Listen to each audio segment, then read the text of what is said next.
श्री राम, जय शनिदेव। आशा करता हूँ आप सब कुशल मंगल होंगे। ईश्वर आपको निरोगी रखे, सुख समृद्धि प्रदान करें, यही हमारी ईश्वर से प्रार्थना है। मैं हूँ आपका अपना राजवीर सारस्वत। जिज्ञासा आरएस चैनल के माध्यम से मेरी वाणी आप तक पहुँच रही है। आज का वीडियो बहुत ही खास है। आज का विषय हमने उन सब भक्तों के लिए उठाया है। आज का विषय उन सब भक्तों के लिए है जो जाप और सिद्धि के बारे में हमसे लगातार पूछते रहते हैं। ईश्वर कण कण में व्याप्त है। कोई भक्त मुझे लिख रहे हैं कि हमने 1.25 लाख जप पूरा कर लिया, कोई कहते हैं 2.5 लाख कर लिया, कोई कहते हैं 5 लाख भी कर लिया। अगर आपके ऊपर ईश्वर की कृपा नहीं होती तो आप जाप में संलग्न नहीं होते। पहली चीज ये समझ लीजिए, ईश्वर आपके साथ हैं, हर क्षण हैं, प्रतिपल हैं। हो सकता है आपके जाप के माध्यम से आपके पूर्व के प्रारब्ध कट रहे हों। जब आपके प्रारब्ध पूरे हो जाएंगे, आपका हृदय निर्मल हो जाएगा, आपको साक्षात ईश्वर भी दिखाई देंगे। ईश्वर आपको साक्षात वरदान देंगे। और वैसे तो ईश्वर जब साथ हैं तभी आप जाप कर पा रहे हैं या दुनिया का कोई भी सकारात्मक कार्य कर पा रहे हैं। आप गृहस्थ में रहते हुए सुबह भोर में सुबह 4 बजे ब्रह्म मुहूर्त में उठते हैं, ईश्वर का जाप करते हैं और उस किरण को महसूस करते हैं जो अलौकिक है। उस किरण के, उस ईश्वर रूपी किरण के लिए हमारी वाणी कम पड़ जाएगी। हमारे पास शब्द नहीं है। यकीन मानिए, हिमालय की कंदराओं में उनको कोट कोट नमन करता हुआ, उन संतों को नमन करता हुआ जो आज भी तपस्या कर रहे हैं, आसाम के जंगलों में जो तपस्या कर रहे हैं, वो धैर्य के साथ कर रहे हैं, वो जल्दबाजी नहीं करते। ईश्वरीय प्रताप से उनका तपोबल हमेशा उच्च श्रेणी का ही होता है। किसी भी लालसा में ईश्वर का जप न करें, किसी भी लालच में ईश्वर का जप न करें। ईश्वर भाव के भूखे हैं, आपको पूर्व में भी बताया जा चुका है। ईश्वर को संसार में जितनी भाषाएं बोली जाती हैं वो सारी भाषाएं आती हैं। ईश्वर के पास संसार के सारे भक्तों की आवाज पहुंचती है। गोस्वामी जी तुलसीदास जी ने ईश्वर कण कण में विराजमान है, कैसे हमारी बातों को सुनते हैं, वो अलमाइटी गॉड। आइए श्री रामचरितमानस की 2 चौपाइयों के माध्यम से हम जानते हैं। आशा है आपको बहुत ही संतोष मिलेगा, बहुत ही तसल्ली मिलेगी। कि बिनु पद चलें सुने बिनु काना, कर बिनु कर्म करहिं विधि नाना। आहा, गोस्वामी जी लिखते हैं वो अलमाइटी गॉड, वो ब्रह्म बिना पैरों के ही चलता है, बिना कान के ही सुनता है। हमारी आवाज ईश्वर तक जरूर पहुंचती है। अटूट विश्वास रखिए और बिना ही हाथ के नाना प्रकार के कर्म करता है। आनंद रहित सकल रस भोगी, बिनु बानी बक्ता बड़ जोगी। आहा, बिना मुंह के, जिब्या के ही सारे रसों को अपने अंदर आनंदित कर लेता है वो प्रभु, वो अलमाइटी गॉड। और बिना ही वाणी के बहुत ही योग्य वक्ता है। इस ब्रह्मांड के सबसे बड़े योग्य वक्ता ईश्वर हैं। तन बिनु परस नयन बिनु देखा, ग्रहं घ्राण बिनु बास यशेषा। गोस्वामी जी लिखते हैं कि वह बिना ही शरीर के स्पर्श करता है। आहा, आपके मतलब की बात है।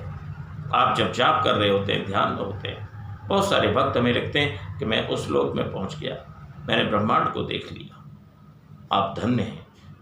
आपकी एकाग्रता बढ़ती जा रही है, ईश्वर के प्रति आस्था बढ़ती जा रही है, आपके ऊपर कृपा बरसने वाली है। अपने धैर्य को बनाए रखें, ईश्वर में आस्था को बनाए रखें। ईश्वर के बिना कोई गति नहीं है। एक बहन का प्रश्न आया, चूंकि नवरात्रि शुरू होने वाले हैं 17 तारीख से, एक बहन का प्रश्न आया, क्या मैं मां काली की साधना कर सकती हूं? मुझे किसी प्रकार का भय तो नहीं लगेगा? इस तरह के प्रश्न आपको बता देना चाहता हूं, ईश्वरीय सत्ता से डरने की कोई आवश्यकता नहीं है। ईश्वरीय सत्ता हमेशा आपके हित में ही कार्य करती हैं। देवीय सत्ता हमेशा आपके हित के लिए ही हैं। वो ऑलमाइटी गॉड की सकारात्मक सत्ता आपके हित के लिए ही है। डरना तो दुष्ट प्रवृत्तियों को ही पड़ता है। ईश्वरीय सत्ता जहां पर मौजूद होती है वहां दुष्ट प्रवृत्तियां, दुष्टता की ऊर्जा प्रवेश भी नहीं कर सकती, और अगर कोई प्रवेश करती है तो या तो वह अपने कल्याण के लिए प्रवेश करती है। उस नकारात्मक ऊर्जा को पता लग जाता है कि आपका जाप कहाँ तक बढ़ गया, आपके तपोबल कहाँ तक बढ़ गया, आपके माध्यम से वो अपना कल्याण चाहती हो। लेकिन कोई भी नकारात्मक सत्ता, नकारात्मक ऊर्जा आपको छू भी नहीं सकती।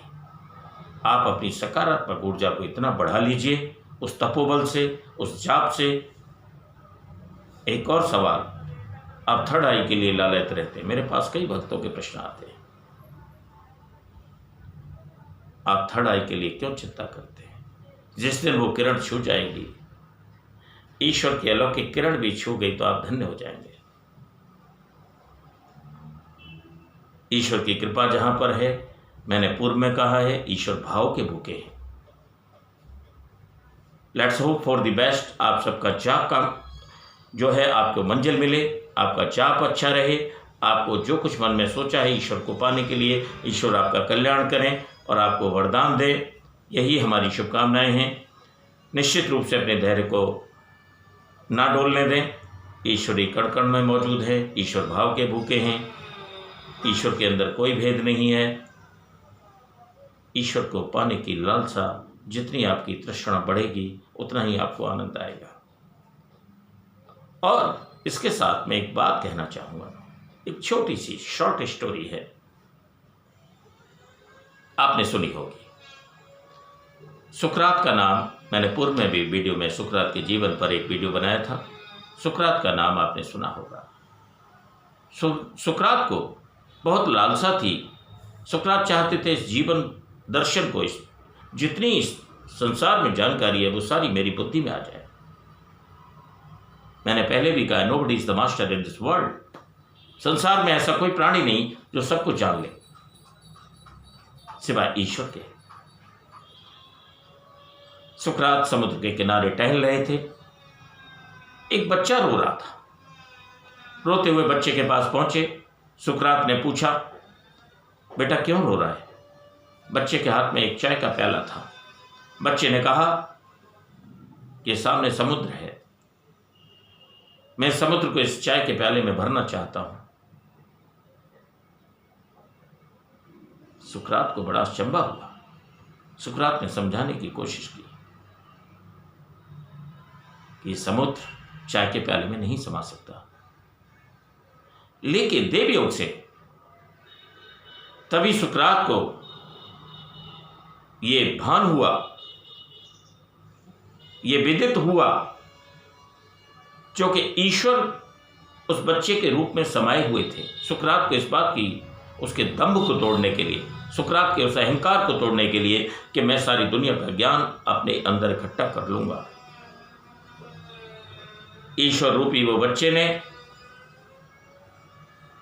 जब ये सुकरात के मुंह से सुना ये समुद्र इस चाय के प्याले में नहीं समा सकता, उस बच्चे ने चाय के प्याले को इस समुद्र में फेंक दिया। बच्चे ने कहा सुकरात को सुनाते हुए कि समुद्र अगर चाय के प्याले में नहीं समा सकता तो इस चाय का प्याला तो समुद्र में समा सकता है। आहा, सुकरात के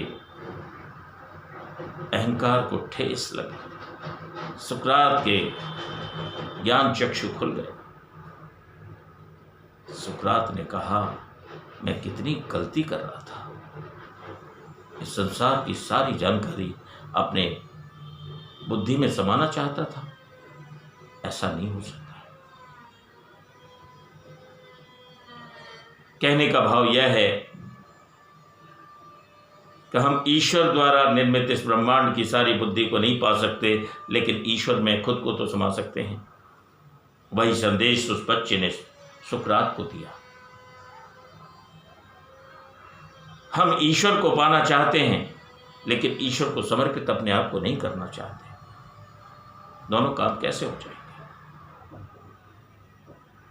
हम अपने विचारों से, अपने हृदय से, अपनी श्रद्धा से, अपने भाव से ईश्वर के प्रति समर्पित हो जाए। विश्वास रखिए, ईश्वर का वरदान स्वरूप जो हस्त है वो हमेशा हमारे सर पर रहेगा ही रहेगा। ईश्वर बहुत दयालु है। आप एक कदम चल के तो देखिए उस राह पर। आपका जीवन, आपका मस्तक का तेज हमेशा दमकने लगेगा।